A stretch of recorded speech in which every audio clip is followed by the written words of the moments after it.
औज़ुबिल्लाहिमिनश्शैतानिर्रजीम बिस्मिल्लाहिर्रहमानिर्रहीम अल्लाहुम्मा सल्लि अला मुहम्मदिन व अला आलि मुहम्मदिन कमा सल्लैता अला इब्राहीम व अला आलि इब्राहीम इन्नका हमीदुम मजीद। अल्लाहुम्मा बारिक अला मुहम्मदिन व अला आलि मुहम्मदिन कमा बारकता अला इब्राहीम व अला आलि इब्राहीम इन्नका हमीदुम मजीद। ये आज का हमारा प्रैक्टिकल है पाक सुजुकी मोटर्स का। इसमें ये स्प्रेडशीट हमें गिवन होगी, ये जो आपको नज़र आ रही है। और इस स्प्रेडशीट की ब्याह पर कुछ गिवन डाटा होगा, जैसे ये ए से लेके ए, बी, सी, डी और ई। इसमें जो डाटा है ये गिवन है। और ये total cost, tax amount, sales price और प्रॉफिट, ये आपने जो है कंप्यूट करना होगा। तो ये किस तरीके से करेंगे, इसके लिए इंस्ट्रक्शंस हैं। Complete the following spreadsheet according to the given instructions. Instructions ये आपको दी हैं।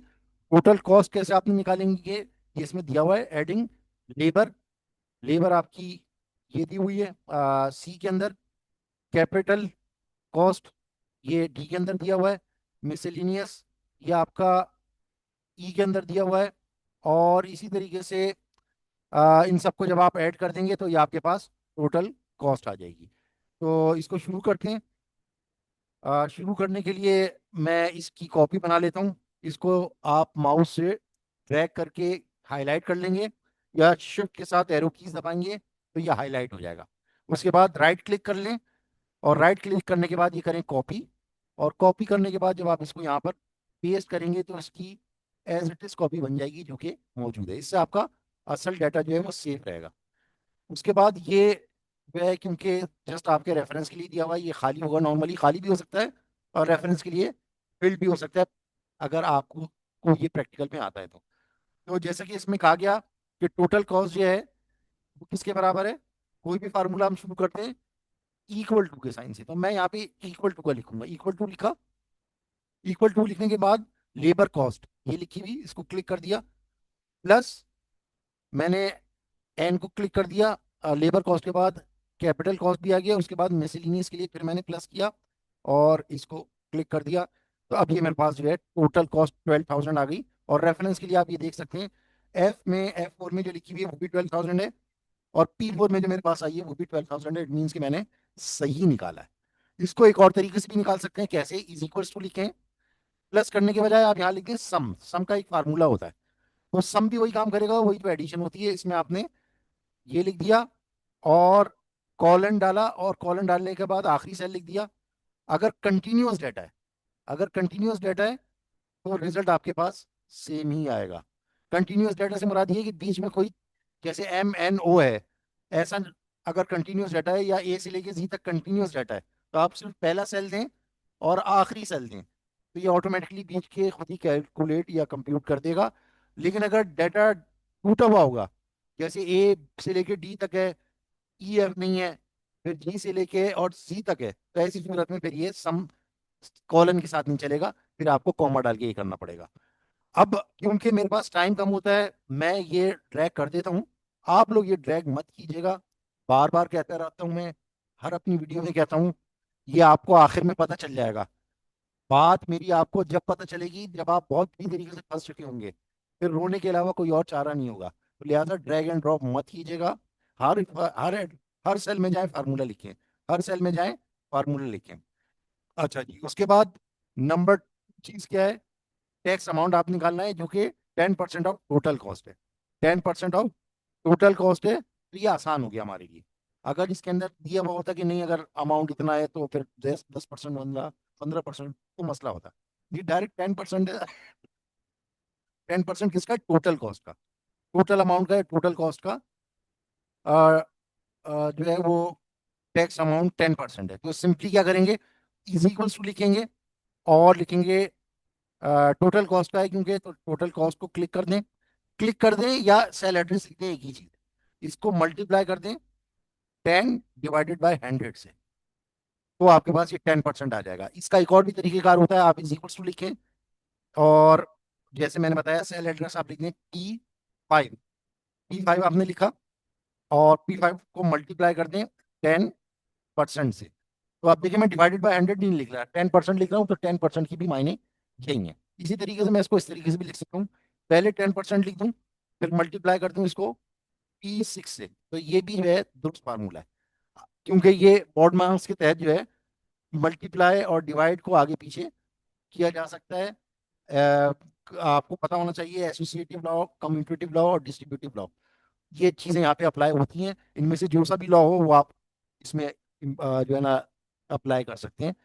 तो ये भी हमने वही कर दिया। अब इसके अंदर भी हम ये कर सकते हैं कि यहाँ पे आपने P7 लिखा, स्टैरिक कर दिया 10%।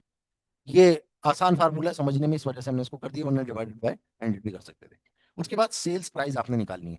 सेल्स प्राइस के लिए इंस्ट्रक्शंस जो हैं ये दी हुई कि सेल प्राइस जो है वो क्या है, total cost plus 30% of total cost plus tax amount. Total cost जो आपकी होगी वो, और उसमें जो आप प्रॉफिट कमाना चाहते हैं तो वो आपने इसके अंदर ऐड किया है, और उसके अलावा इसके अंदर टैक्स ऐड होगा।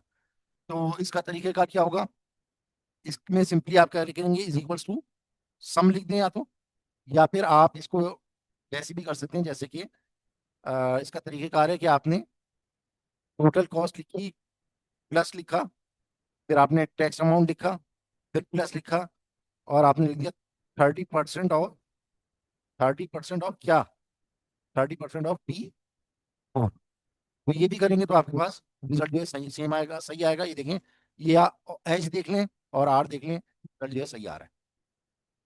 इसको मजीद क्लैरिफाई करना है, आपने मजीद सीखना है, तो आप ये देख लें, आपने इज इक्वल्स टू लिखा, टोटल कॉस्ट लिखी, टोटल कॉस्ट आपकी पी में दी हुई है, इसको क्लिक किया, प्लस आपने टैक्स अमाउंट लिखा जो कि आपका क्यू में दिया हुआ है, प्लस आपने जो है वो 30% किसका निकाला, 30% आपने पी का, 30% आपने पी का निकाला।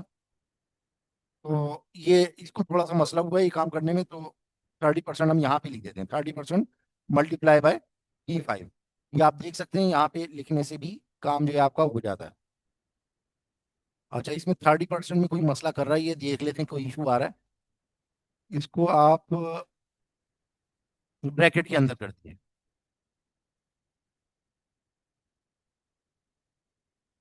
अच्छा, देखिए जब इस तरह का इशू आता है तो मैं नॉर्मली इसको पॉज दे देता हूँ थोड़ी देर के लिए, इसको पॉज दे दें थोड़ी देर के लिए।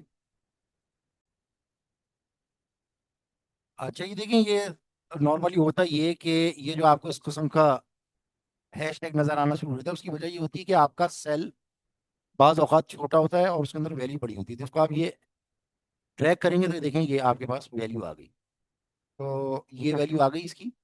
इसी तरीके से अब बाकी अगर आपने करना है तो वो भी आप ऐसे ही कर देंगे, इज इक्वल्स टू आपने टोटल कॉस्ट प्लस किया, उसमें टैक्स अमाउंट प्लस किया आपने 30% किसका, 30%, 30% P6 का, यानी कि जो कि आपकी टोटल कॉस्ट है। तो आपके पास ये वाला अमाउंट भी आ गया। अच्छा जी, उसके बाद आप इसको ड्रैग कर दें ताकि आपका टाइम बच जाए। ये फिगर आपकी आ गई है सेल्स प्राइस की। अब आपने प्रॉफिट निकालना है। प्रॉफिट का सिंपल तरीका कार क्या है कि जो आपकी कॉस्ट हो, टोटल कॉस्ट जो उसके ऊपर हो, उसमें से अगर आप माइनस कर देंगे उसकी सेल प्राइस, तो आपके पास प्रॉफिट आ जाएगा। यानी कि सेल प्राइस में से अगर आप टोटल कॉस्ट निकाल देंगे तो आपका प्रॉफिट निकल आएगा। सेल प्राइस में से ये टोटल कॉस्ट है, ये जब निकाल देंगे तो आपका प्रॉफिट आ जाएगा। ये इसमें इंस्ट्रक्शंस में गिवन भी है। Find out profit by subtracting total cost and tax amount from the sales price. तो आप क्या करेंगे, सेल्स प्राइस किधर लिखी हुई है, आर में। हमारी इस वाली केस में आर में लिखी हुई है, आपका जो वाला केस होगा उसमें ये लिखी हुई होगी सेल्स प्राइस एच के अंदर। तो आप कैसे निकालेंगे इसको, इज इक्वल्स टू लिखेंगे, सेल्स प्राइस आपकी ये लिखी हुई, इसमें से माइनस किया आपने 12, और फिर आपने माइनस कर दिया 12,000, यानी कि जो कि आपकी टोटल कॉस्ट थी, माइनस इसमें से टैक्स आपने माइनस कर दिया। तो टैक्स जब आपने माइनस किया 3600 जो है आपका प्रॉफिट आ गया। इसी को हम ड्रैग कर देंगे, इसी को हम ड्रैग कर देंगे तो हमारे पास बाकियों का भी प्रॉफिट निकल आएगा। तो ये आपका प्रैक्टिकल था। इसके बाद कंट्रोल एस कर देंगे तो ये सेव हो जाएगा, और कंट्रोल पी कर देंगे तो ये प्रिंट हो जाएगा। तो ये हमारा प्रैक्टिकल था। इसमें हमने पार्क सुजुकी मोटर्स की total cost, tax amount, sales price और प्रॉफिट जो है वो निकाला। आई होप कि ये आपको सबको समझ में आया होगा। अस्सलाम वालेकुम रहमतुल्लाहि व बरकातहू।